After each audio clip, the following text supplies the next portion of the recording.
Hello students, welcome to chemistry classes. हम 11th class की chemistry का पहला chapter some basic concepts of chemistry को पढ़ रहे थे और जिसमें अभी तक हम 4 टॉपिक्स को कवर कर चुके हैं। अगर आपने मेरी पिछली वीडियोस नहीं देखी हैं तो आप पिछली वीडियोस को देख लेना और मुझे कमेंट करके बताना आपको मेरी वीडियोस कैसी लग रही हैं। और मेरे चैनल को सब्सक्राइब कर ले, बेल आइकन को प्रेस कर ले ताकि आगे आने वाली सारी वीडियोस का नोटिफिकेशन आपको मिलता रहे। तो चलिए करते हैं हमारा next topic which is laws of chemical combination. Laws of chemical combination, जैसे नाम से ही पता चल रहा है, combination and laws of chemical, मतलब कोई भी केमिकल रिएक्शन होती है एलिमेंट्स के कॉम्बिनेशन से। जब एलिमेंट्स कंबाइन होके कंपाउंड्स बनाते हैं तो उस केमिकल रिएक्शन में कौन से लॉज लगते हैं, हम उन लॉज को इस टॉपिक में स्टडी करेंगे। जब एलिमेंट्स कंबाइन होते हैं, combination of elements form compounds, the chemical reaction takes place according to 5 basic laws. Total 5 laws होते हैं। जब कोई केमिकल रिएक्शन होती है तो उस पे 5 लॉज लगते हैं। उन्हें क्या बोलते हैं? Laws of chemical combination. Combination means combination of elements. Elements के कॉम्बिनेशन से जो कंपाउंड्स बनते हैं उनमें जो केमिकल रिएक्शन होती है वो 5 बेसिक लॉज के अकॉर्डिंग होती है। उन्हीं लॉज को हम इनमें पढ़ेंगे। तो 5 बेसिक लॉज कौन से हैं जिन्हें हमें इस टॉपिक में स्टडी करना है? First law is law of conservation of mass. Second law is law of definite proportion. Third law is law of multiple proportion. Fourth law is Gay Lussac law of gaseous volume and fifth is Avogadro law. चलिए एक एक करके in laws को पढ़ते हैं। क्या है ये लॉज? हमारा पहला लॉ है law of conservation of mass. तो चलिए देखते हैं इस लॉ में क्या है। हमारा पहला लॉ है law of conservation of mass. तो चलिए स्टडी करते हैं क्या है ये law. According to law of conservation of mass, matter can neither be created nor be destroyed during a chemical reaction. जब कोई भी केमिकल रिएक्शन होती है, मास और matter can neither be created nor be destroyed. मतलब क्या है इसका? कि मतलब जब कोई केमिकल रिएक्शन होगी तो रिएक्टेंट्स, किसी भी केमिकल रिएक्शन में रिएक्टेंट्स प्रोडक्ट में चेंज होते हैं। तो मैंने मान लिया है मेरे रिएक्टेंट्स हैं ए एंड बी, वो प्रोडक्ट्स में चेंज होंगे। मैंने प्रोडक्ट्स मान लिए सी और डी। यहाँ इन जो रिएक्टेंट्स का जो टोटल मास होगा ना, वही टोटल मास इन प्रोडक्ट्स का होगा, क्योंकि यही तो बोल रहा है ये लॉ कि जो मास है, मास के neither be created nor be destroyed during a chemical reaction. जब ये केमिकल रिएक्शन होगी तो यहाँ का जो टोटल मास होगा ना तो वो खत्म होगा, मतलब उसमें कोई चेंज नहीं आएगा। जितना मास इन रिएक्टेंट्स का होगा उतना मास ही इन प्रोडक्ट्स का होगा। और क्या है, और हम क्या बोल सकते हैं? कोई भी फिजिकल और केमिकल चेंज होता है, total mass is always conserved during a physical. कोई भी फिजिकल चेंज हो या फिर केमिकल चेंज हो। Physical change like ice is converted into water is a physical change, और केमिकल चेंज, कोई भी केमिकल रिएक्शन होती है या तो फिजिकल चेंज हो या फिर केमिकल चेंज हो, total mass is always conserved. That means total mass of the reactant is always equal to total mass of the product. तो total mass before a reaction is equals to total mass after reaction. Reaction से पहले और reaction के बाद जो total mass है वो same रहेगा। That means mass is always conserve. Total mass of the reactant is equals to total mass of the product. ये मैंने ऊपर आपको बता दिया है। एग्जाम्पल क्या है? कोई भी बैलेंस्ड केमिकल रिएक्शन होती है, किसी भी केमिकल रिएक्शन को जब आप बैलेंस करते हो तो इसी लॉ के ऊपर वो काम करती है। Balanced chemical equations based on law of conservation of मास। लेकिन इसकी कुछ एक्सेप्शंस भी हैं। क्या एक्सेप्शंस हैं? जो आपने देखा होगा, जो न्यूक्लियर रिएक्शंस होती हैं, न्यूक्लियर रिएक्शंस में क्या होता है? न्यूक्लियर रिएक्शन में जो मास होता है रिएक्टेंट्स का, न्यूक्लियर रिएक्शन के ड्यूरिंग, जैसे यूरेनियम है, यूरेनियम को आप जब बम्बार्ड करते हो न्यूट्रॉन से तो अलग अलग एटम्स में टूट जाता है, अलग अलग एलिमेंट्स उससे बनते हैं। तो जो मास है वो कंजर्व नहीं रहता, उसमें कुछ ना कुछ एनर्जी की फॉर्म में मास चला जाता है। तो न्यूक्लियर रिएक्शन क्या है? इसका एक्सेप्शन है। हम इसका एक एग्जाम्पल ले लेते हैं। जैसे भाई कार्बन है, कार्बन का मास कितना है? 12 ग्राम्स। यहाँ कार्बन और ऑक्सीजन क्या है? रिएक्टेंट्स है। ये क्या है? रिएक्टेंट्स है। और कार्बन और ऑक्सीजन के कॉम्बिनेशन से क्या बनता है? Carbon dioxide. तो कार्बन डाइऑक्साइड हमारा यहाँ क्या है? प्रोडक्ट है। कार्बन का मास कितना होता है? 12 ग्राम। ऑक्सीजन, एक ऑक्सीजन एटम का मास होता है 16 ग्राम। यहाँ पे 2 है तो 16 मल्टीप्लाई 2 32 ग्राम्स हो गया। तो दोनों को ऐड करो, रिएक्टेंट्स का टोटल मास कितना हो गया? 32 + 12 44 ग्राम्स हो गया यहाँ पे। जब हम यहाँ भी चेक करते हैं कार्बन का 12 प्लस 32, यहाँ भी कितना आया है 44 ग्राम्स, है ना। तो total mass of the reactant is equal to total mass of the product, that means total mass during a chemical reaction is always conserve. Now comes to second law. हमारा second law क्या है, law of definite और constant proportion. Law of definite मतलब fix, proportion मतलब ratio, मतलब ratio fix रहेगी। किसकी ratio fix रहेगी, चलिए जानते हैं। A pure compound always show fix ratio by mass of its element, मतलब अगर कोई भी प्योर कंपाउंड होगा वो fix ratio by mass of its element, उसके एलिमेंट्स के हमेशा फिक्स रेशो में होगा, इररिस्पेक्टिव बाय द सोर्स और method by which it is obtained. मतलब सोर्स पे डिपेंड नहीं करेगा वो कहाँ से आया है, जो एलिमेंट्स का रेशो होगा प्योर कंपाउंड में हमेशा फिक्स रेशो में होगा। नहीं समझे, चलिए हम एक एग्जांपल ले लेते हैं, उससे इसको अच्छे से क्लियर करते हैं। जैसे मैंने कोई भी प्योर कंपाउंड ले लिया मैंने, CO2 प्योर कंपाउंड ले लिया, is always fixed ratio by mass. पहले इसका मास देख लेते हैं। कार्बन का मास 12 ग्राम, ऑक्सीजन का मास कितना हो गया 2, एक ऑक्सीजन का होता है 16, तो 2 का हो गया 2 × 16 32 ग्राम्स। कार्बन का 12 32 ग्राम्स इसका हो गया। फिक्स रेशियो एलिमेंट्स के मास का रेशियो, तो एलिमेंट्स हमारे क्या हैं, कार्बन और ऑक्सीजन, इसमें 2 ही एलिमेंट्स हैं कार्बन और ऑक्सीजन, उनका मास क्या है 12 ग्राम्स टू 32, उनका रेशियो देखो, रेशियो कितना आ रहा है 3:8 आ रहा है। ये 3:8 होगा, ये कार्बन डाइऑक्साइड CO2 कहीं से भी हमें मिले, इसका सोर्स कुछ भी हो, कार्बन और ऑक्सीजन का रेशियो हमेशा 3:8 ही होगा, फिक्स रेशियो होगा। जैसे मैंने सोर्स मान लिया, कार्बन और ऑक्सीजन के कॉम्बिनेशन से एक CO2 बन रहा है और CaCO3। जब कैल्शियम कार्बोनेट को जब आप हीट करते हो तो क्या बनेगा, CO प्लस CO2, यहाँ से भी CO2 रिलीज होती है, तो यहाँ से जो CO2 बन रहा है और यहाँ जो CO2 है, जब हम इनकी एलिमेंट्स का रेशियो देखेंगे तो इनके एलिमेंट्स का ratio by mass is always 3:8। तो सोर्स कुछ भी हो, जैसे आपने वाटर ले लिया, वाटर चाहे रेन वाटर हो, चाहे टैप वाटर हो, चाहे भाई सी वाटर हो, चाहे RO वाटर हो, चाहे वाटर कोई भी हो, जब हम उसका रेशियो चेक करते हैं, वाटर में क्या है H2O, एक हाइड्रोजन का एटॉमिक मास होता है 1 ग्राम, तो 2 हाइड्रोजन का 2 ग्राम हो गया, एक ऑक्सीजन का 16, तो इनका रेशियो चेक करो 2:16 1:8। हमेशा सोर्स कुछ भी हो, rain water, sea water, tap water, RO water, pond water, सब में हाइड्रोजन और ऑक्सीजन का रेशियो, सभी वाटर में हाइड्रोजन ऑक्सीजन का रेशियो फिक्स होगा which is 1:8। That means pure compound always show fixed ratio by mass of its element irrespective of the source or method by which it is obtained. Pure compounds हमेशा fix ratio by mass of its elements, अपने elements की fix ratio में होते हैं, वो depend नहीं करते source क्या है। ये था हमारा सेकेंड लॉ। तो चलिए करते हैं हमारा थर्ड लॉ क्या कहता है। हमारे सेकंड लॉ की कुछ एक्सेप्शंस हैं। क्या एक्सेप्शंस हैं, ये जो लॉ है एप्लीकेबल नहीं होगा आइसोटॉप्स के लिए। अगर एक ही एलिमेंट की आइसोटॉप प्रेजेंट है किसी कंपाउंड में तो उसके लिए ये fix ratio fix proportion law applicable नहीं होगा। जैसे मैंने एग्जांपल ले लिया H2O और एक इसमें इसका आइसोटॉप क्या है ड्यूटेरियम D2।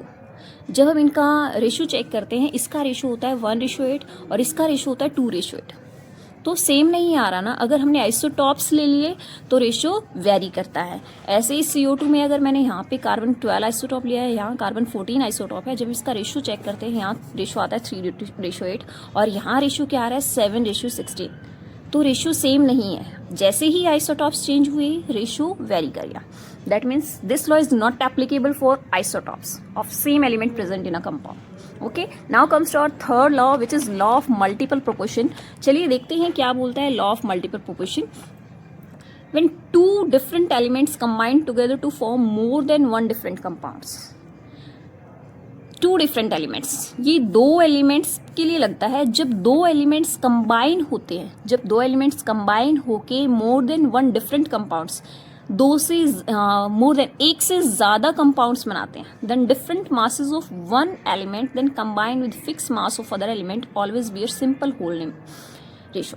जब 2 एलिमेंट्स कंबाइन होंगे और 2 से ज्यादा कंपाउंड्स बनाते हैं, जब हम एक एलिमेंट्स के मास को फिक्स करके दूसरे एलिमेंट के मास को देखते हैं तो उन मासेस का ratio simple whole number ratio आता है, ये कहता है। चलिए एग्जाम्पल से इसको समझते हैं। एक एग्जाम्पल ले लेते हैं। मैंने दो एलिमेंट्स ले लिए, कोई भी दो एलिमेंट्स मैंने लिया, एक एलिमेंट है नाइट्रोजन और एक एलिमेंट ले लिया ऑक्सीजन। इन दोनों के कॉम्बिनेशन से क्या क्या कंपाउंड्स बनते हैं, N2O, NO, N2O3, N2O4, N2O5। ये इतने कंपाउंड्स हैं जो नाइट्रोजन और ऑक्सीजन इन दोनों एलिमेंट्स के कॉम्बिनेशन से बनते हैं। जो कंपाउंड्स बनने चाहिए should be more than one, तो मोर देन वन, यहाँ टोटल 5 कंपाउंड्स बन रहे हैं। अब इनका मासेस देखते हैं। यहाँ नाइट्रोजन है, एक नाइट्रोजन का मास होता है 14 ग्राम्स, तो 2 नाइट्रोजन का मास कितना हो गया 28 ग्राम्स। ऑक्सीजन का मास होता है 16 ग्राम, यहाँ हो गया 28 और 16। नाइट्रोजन का मास 14 ग्राम, ऑक्सीजन का मास 16 ग्राम। यहाँ नाइट्रोजन का मास 28 हो गया और ऑक्सीजन का 1 ऑक्सीजन के लिए 16 ग्राम्स होता है, तो 3 ऑक्सीजन के लिए 48 ग्राम्स हो गया।1 नाइट्रोजन का मास 14, 2 नाइट्रोजन का 28 ग्राम्स और 4 ऑक्सीजन का हो गया 64 ग्राम्स। एक नाइट्रोजन के लिए 14, तो 2 नाइट्रोजन के लिए 28 हो गया और ऑक्सीजन एक ऑक्सीजन के लिए होता है हमारा 16, तो 5 ऑक्सीजन के लिए 5 × 16 कितना हो गया 80 ग्राम्स हो गया। ठीक है, ये इनका मासेस आ गया। अब हम देख लेते हैं किस एलिमेंट का जो मास है वो फिक्स है। यहाँ देखिए इस नाइट्रोजन के लिए ये 28 ग्राम्स है, ये 14 ग्राम्स है, ये भी 28 है, ये भी 28 है, ये भी 28 है। जब हम इसको क्या करते हैं, 14 है, 14 के आप 2 से मल्टीप्लाई कर दो तो कितना बन जाएगा 28 ग्राम बन जाएगा। जब नाइट्रोजन 28 ग्राम है तो ऑक्सीजन कितना हो जाएगा, ये भी तो 2 से मल्टीप्लाई होगा, ये कितना होगा 32 ग्राम्स। अब सभी नाइट्रोजन का जो मास है वो फिक्स है। अब ऑक्सीजन के मास को देखो, यहाँ कितना है 16, 32, 48, 64 और 80 ग्राम।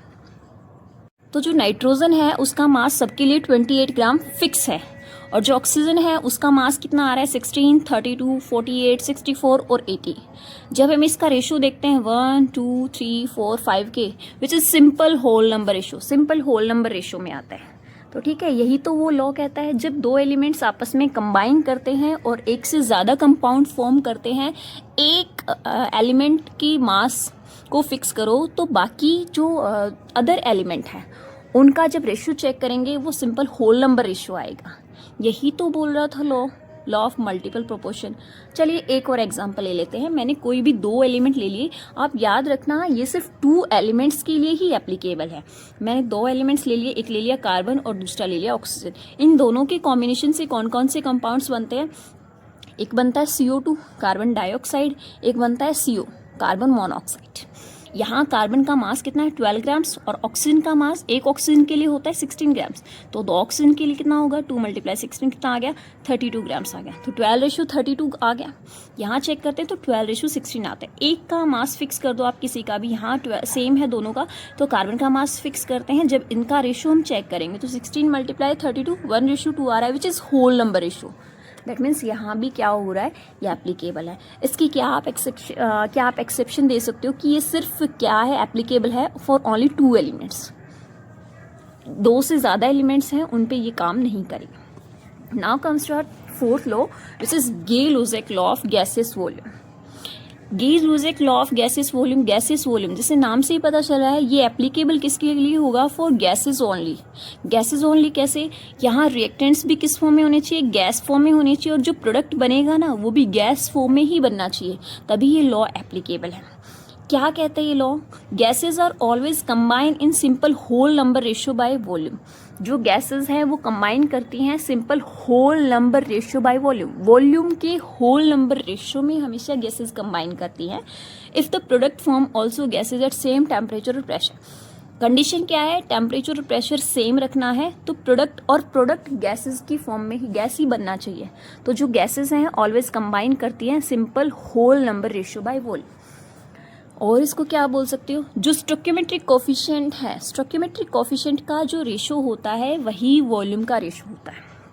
ठीक है, जैसे मैंने गैसेस ले ली, यहाँ पे देखिए रिएक्टेंट्स क्या हैं, दोनों गैसेस फॉर्म में है, हाइड्रोजन और ऑक्सीजन, और यहाँ हमारा जो प्रोडक्ट बन रहा है वो भी गैसेस फॉर्म में। मतलब यहाँ पे क्या लगेगा, ये लॉ लगेगा। तो लॉ क्या कहता है, जो स्टोइकियोमेट्रिक कोफिशिएंट है रिएक्टेंट्स का और प्रोडक्ट का, जो स्टोइकियोमेट्रिक कोफिशिएंट का रेशो होगा वही उनकी वॉल्यूम का रेशो होगा। तो इनकी वॉल्यूम का रेशियो भी क्या है 2, 1 और 2 स्टोइकियोमेट्रिक कोफिशिएंट है, इनका रेशियो 2:1:2 है, तो वॉल्यूम का रेशियो भी 2:1:2 ही होगा। इसी रेशियो में जो स्टोइकियोमेट्रिक कोफिशिएंट में जिसमें वो कंबाइन हुए हैं उसी स्टोइकियोमेट्रिक कोफिशिएंट में क्या होता है, उनकी वॉल्यूम का रेशियो होता है। ये एक और एग्जांपल ले लेते हैं, क्या है इसमें H2 plus Cl2 gives us 2HCl। यहाँ भी ये क्या है रिएक्टेंट्स, ये भी गैसेस फॉर्म में है, ये भी गैसेस फॉर्म में है और product is always in gas, is also in gases form. तो यहाँ स्टोइकियोमेट्रिक कोफिशिएंट का क्या रेशियो है 1:1:2।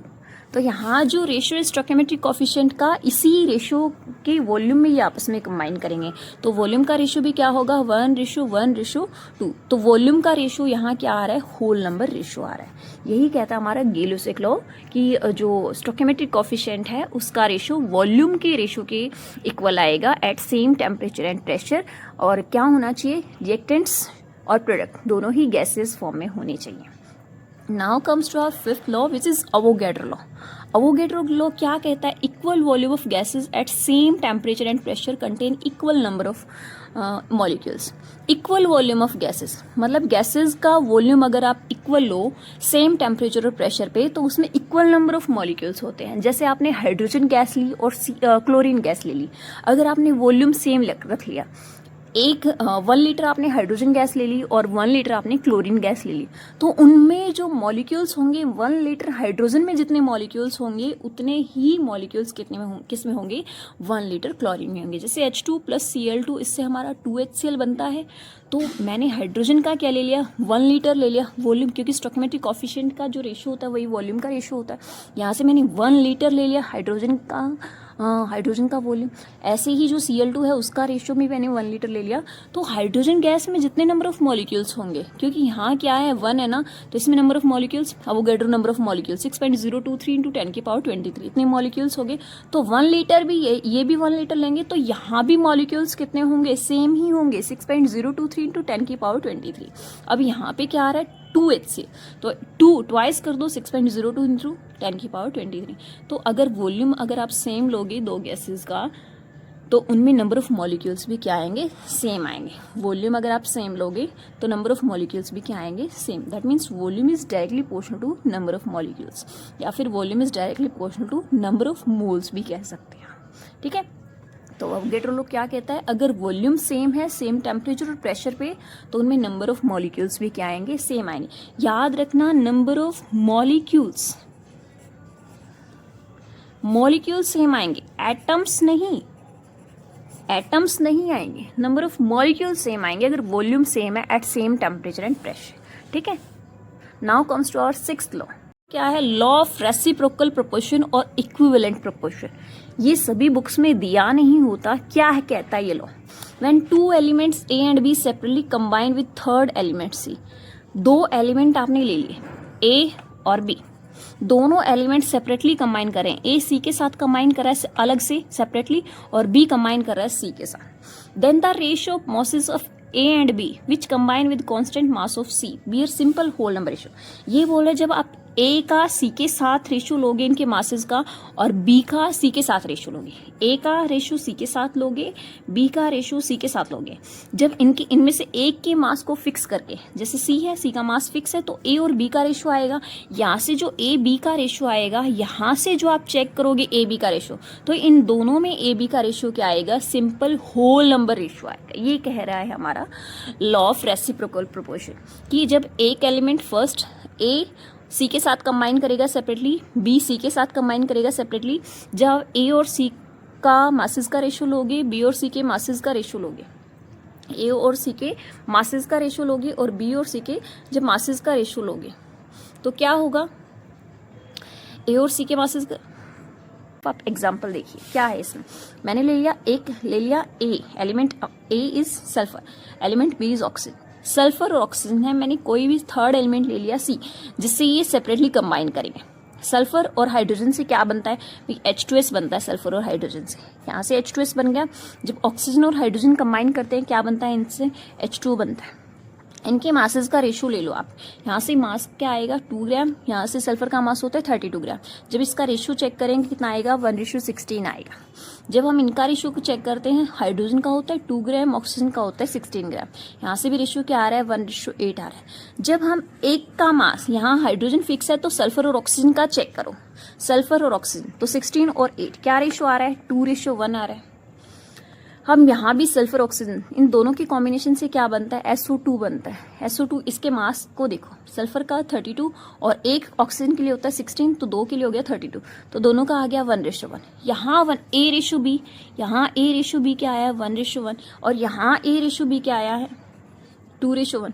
जब हम इन दोनों का रेशियो देखते हैं, इनका भी रेशियो चेक करो, A:B एक का फिक्स है ना, एक को फिक्स करके दूसरे का चेक करो कितना आ रहा है 2:1 आ रहा है। तो सिंपल होल नंबर रेशियो आ रहा है ना। यही हमारा एलिमेंट, यही हमारा ये लॉ कहता है, जब हम क्या करें 2 एलिमेंट्स ले A और B और कोई थर्ड एलिमेंट के साथ क्या करवाएं, जब A और B सेपरेटली थर्ड एलिमेंट के साथ कंबाइन करेंगे, A और C के जो मास का रेशियो आएगा, B और C के जो मास का रेशियो आएगा, फिर वहां से A और B का रेशियो निकालो और इन जो एलिमेंट फर्स्ट और सेकेंड एलिमेंट है उनका रेशियो निकालो। यहाँ से A और B का रेशियो आएगा, यहाँ से भी A और B का रेशियो आएगा।